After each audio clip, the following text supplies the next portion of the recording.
Presiden Jokowi bersama Ibu Negara Iriana didampingi Putri Presiden Kahiyang Ayu dan menantu Bobi Nasution memasang Blek KTP di depan gerbang rumah.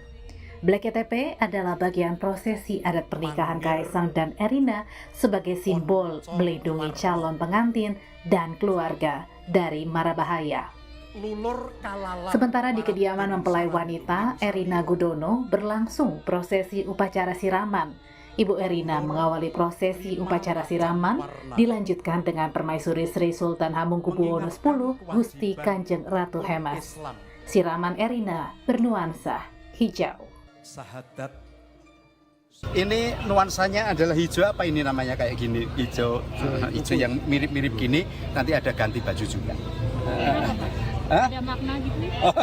Hijau kan lambang harapan, lambang kesuburan. Mudah-mudahan harapan kedua mempelai ini dikabulkan oleh Tuhan, subur, punya keturunan yang soleh-solihah. Malam ini acara akan dilanjutkan dengan midodareni. Calon pengantin pria, Kaisang Pangarep dan keluarga akan datang ke rumah calon mempelai perempuan Erina Gudono. Tim Liputan Kompas TV.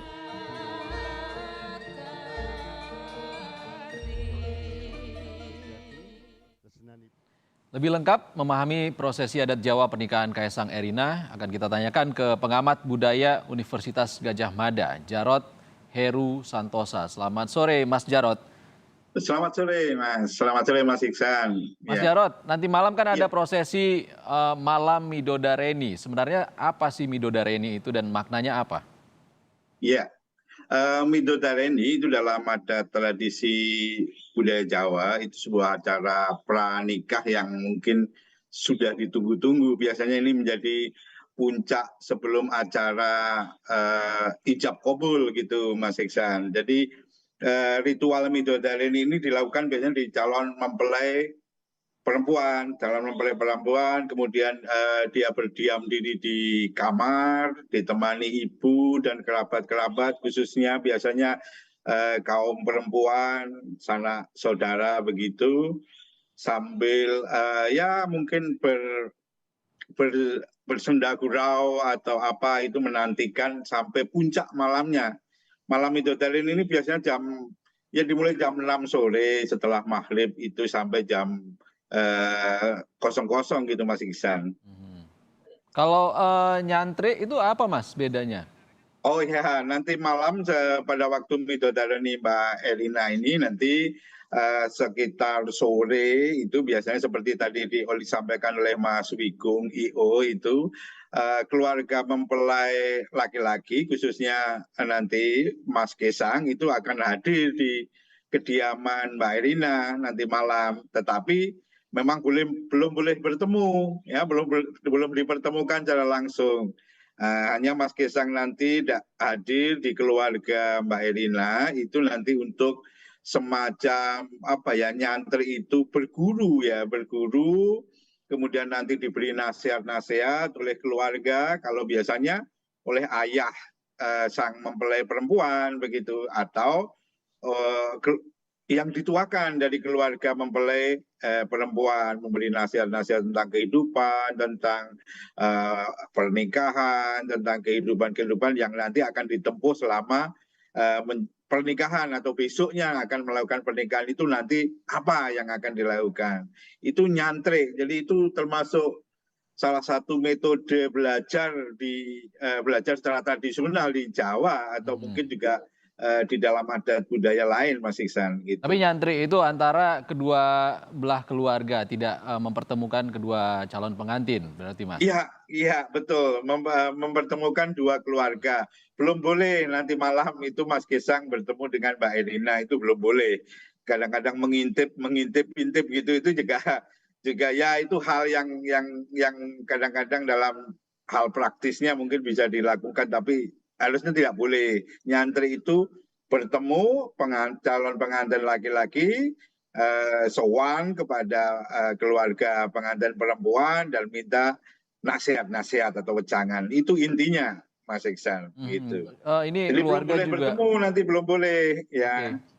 Ya Mas Jarod, ini keluarga juga sampai berkonsultasi dengan Gusti Kanjeng Ratu terkait dengan prosesi ini. Mungkin ada yang berbeda atau mungkin otentik sekali adat Jawanya. Seperti apa Mas Jarod menilainya? Ya, pernikahan itu bagi manusia itu merupakan salah satu siklus kehidupan yang penting, yaitu di samping lahir, manten atau pernikahan, dan mati. Jadi tiga peristiwa dalam kehidupan manusia yang paling dihargai, paling diperingati begitu, Mas. Jadi saya kira keluarga Mbak Erina ini berkonsultasi dengan pihak keraton sebagai pemangku adat budaya begitu sudah tepat dan supaya tidak salah, apalagi mungkin tempat ijabnya mereka berdua besok itu kan di salah satu tempat yang dianggap sakral juga oleh Keraton Kasultanan Yogyakarta, itu di salah satu kedatonnya, yaitu di Ambarukmo, yaitu di Pendopo Ambarukmo itu kan satu tempat yang dalam adat budaya Kasultanan Yogyakarta itu tempat yang penting. Jadi saya kira mungkin keluarga Mbak Erina ini juga cukup paham dengan konsekuensi budaya, konsekuensi yang akan ditempuhnya, jadi sudah tepat berkonsultasi dengan pihak keraton begitu, Mas Iksan. Oke, Mas Jarod, yang paling dekat kan nanti prosesi Midodareni ini kan nanti malam.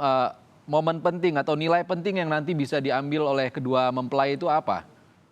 Ya, kalau dari sisi dalam acara Midodareni nanti malam, dari sisi mempelai perempuan nanti malam itu benar-benar akan ditanting. Ditanting itu ditanya sekali lagi, apakah sudah mantap dinikahi oleh Mas Gesang begitu ya, atau ya nanti kalau misalnya tidak ada, karena Mbak Erina mungkin bapaknya sudah tidak ada, mungkin bisa kakaknya atau bisa sesepuh dari keluarga itu.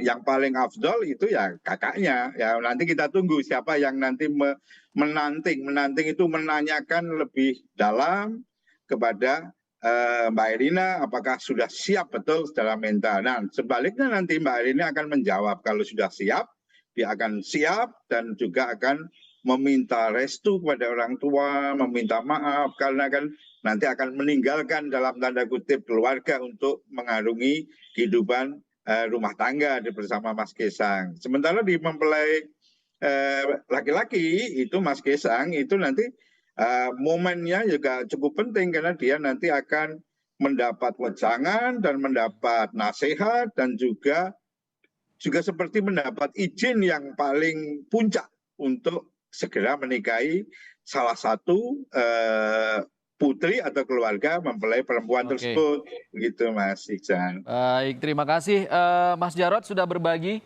di Kompas Petang. Terima kasih Jarod Heru Santosa, pengamat budaya Universitas Gadjah Mada sudah berbagi di Kompas Petang.